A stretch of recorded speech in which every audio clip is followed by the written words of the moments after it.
all about the money, the show that discusses business and economic trends and how they impact your finance. Well, Fatima, talking about economic trends, the IMF has recently revised growth rate figures for India from 7% to as low as 6.25%. In fact, some of the governments say next year could be as low as 5%.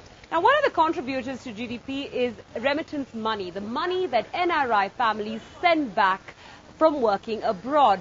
And with those guys losing their jobs, well, clearly with job cuts and shrinking wages, is the money back to India flowing in? Having been away from his family for 2 years, Abdul Latif is trying to make up for lost time. Latif, a SAP operator, was one of the 1,000 workers asked to go on a 4-month-long leave from the construction company in Sharjah. Back in Thrissur, Kerala, he isn't sure whether he will be called back.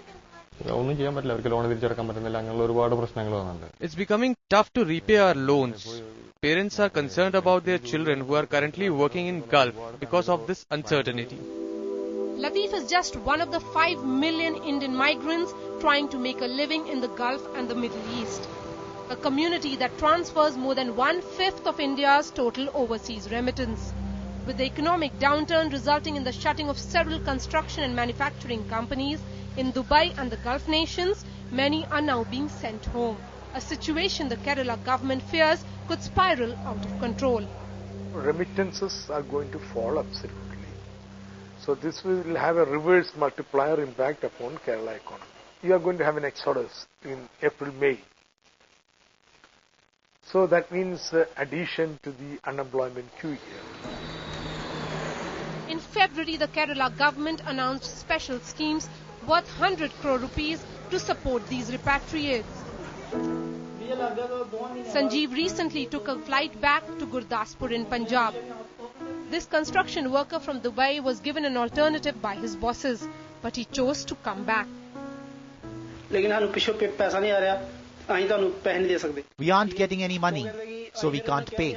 We hail from a very humble background. Remittances contribute close to 3% of India's GDP. But managers at Western Union, India's largest money transfer bank, aren't hitting the panic button. It's a $42 billion market, so there will be some small aberrations, but there will not be overall impact on the larger market at the end of the year. We are already at about $39 billion in 2008 in the 9 months. There may not be a major growth on that number, but there will be no negative trend as we see it today.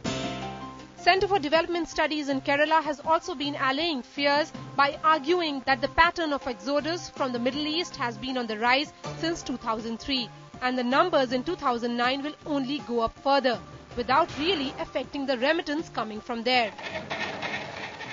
But Anwar Imam is not part of that statistic.